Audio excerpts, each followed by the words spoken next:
Picture this. Someone asks you about your weekend and you start to tell them what a great job your kid did. They got 3 hits. They scored 10 points. They were the best kid on the field. But what you didn't realize was how those compliments were poison to their future self. And today we're going to talk about what could be the most important thing we ever give our children. It's an identity. And I'll give you 6 signs that your kids are basing their identity on their performance and what kinds of things we can do that accidentally cause that. And then we're going to talk about some ways to help our kids find their identity in a healthy way. I'm Coach Jim. Welcome to CoachDad.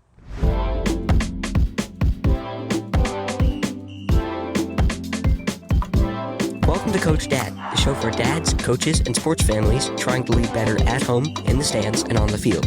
Here's your host, Jim Miller. So let's slow this down and name what's really happening. Growing up, I was always trying to figure out who I was. I distinctly remember walking through the halls at school and looking at the other kids around me and wanting them to think that I was someone important or special. My sophomore year in high school, I made the varsity baseball team and I thought that I had arrived. I was sure that everyone around me was going to start talking about me and they would respect and admire me. Finally, right? Now, it's the same story in every life. We're all trying to figure out who we are and who the people around us are. And society is great at giving us a label, but those labels can be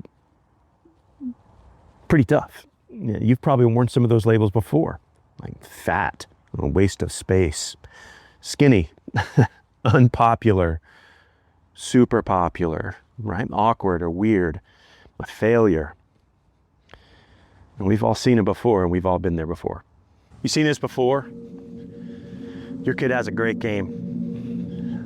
Everything feels good. Your kid gets the hits. They score the points. They make the plays on the field, and everything's great. The other coaches said his thing about your daughter.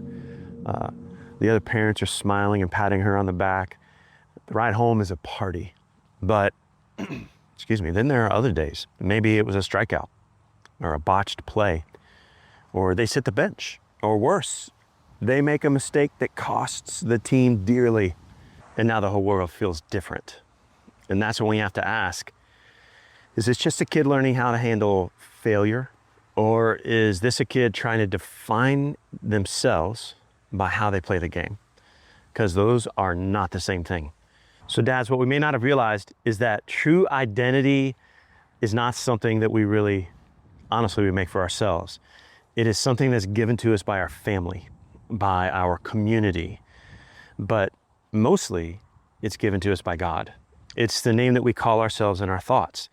And sometimes it's pretty harsh. Things like worthless or idiot or stupid or ugly or failure, right? But other times it could be precarious. Be the star athlete, smartest kid in the class, a great hitter. And that second category could be trouble if they have to be able to perform in a certain way to live up to the billing. Now, when identity is secure, kids compete with freedom. And dads, your voice matters. Your voice matters. Your kids may hear coaches and teammates and fans and social media and critics, but your voice as a father is powerful. Use it to mold your kids. So here's something practical. I want you to start saying identity statements to your kid. No, not weird and forced. Caveat there, right? Just steady. Rewrite their sense of values by shining a light on the things that you want them to know and do. Say things like this. Here's a few examples, okay? You are loved before you compete. God loves you, and so do I. You are not your last game. God gave you gifts, but your gifts are not your God.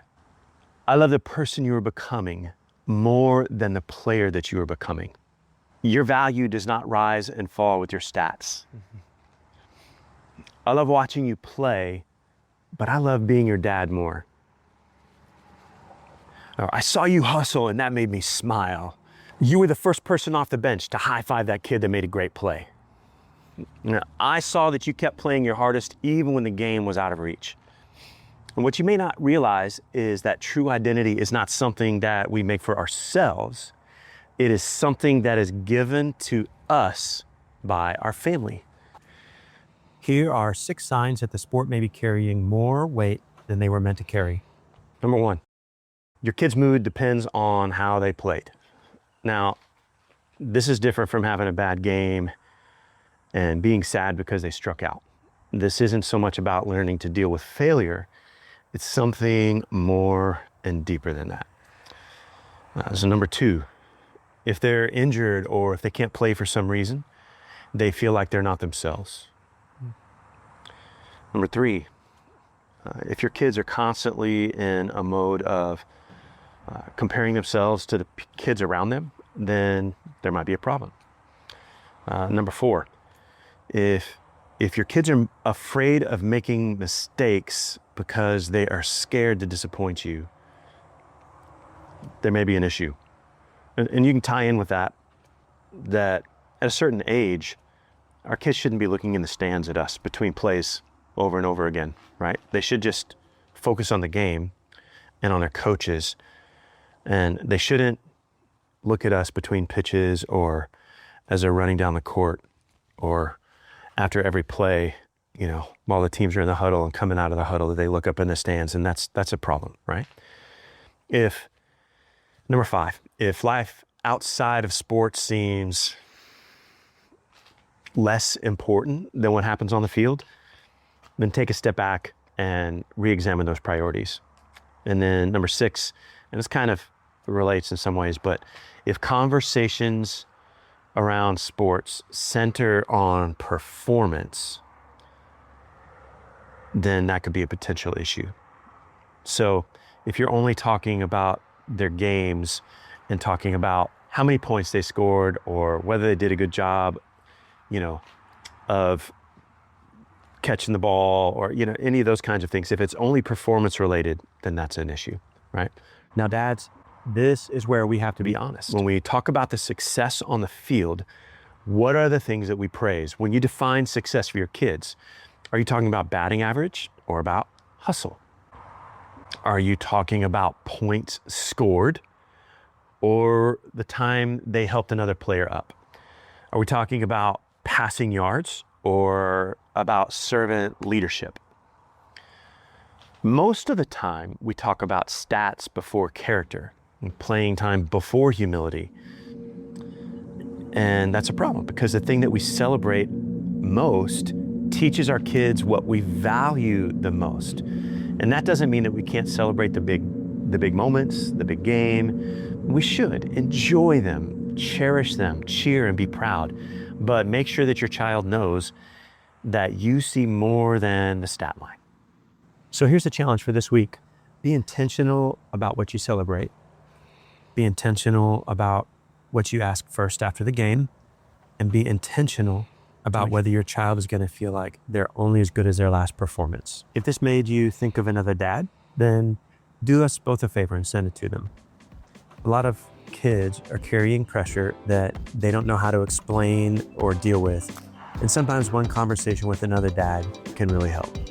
Thanks for listening to Coach Dad, where it starts at home.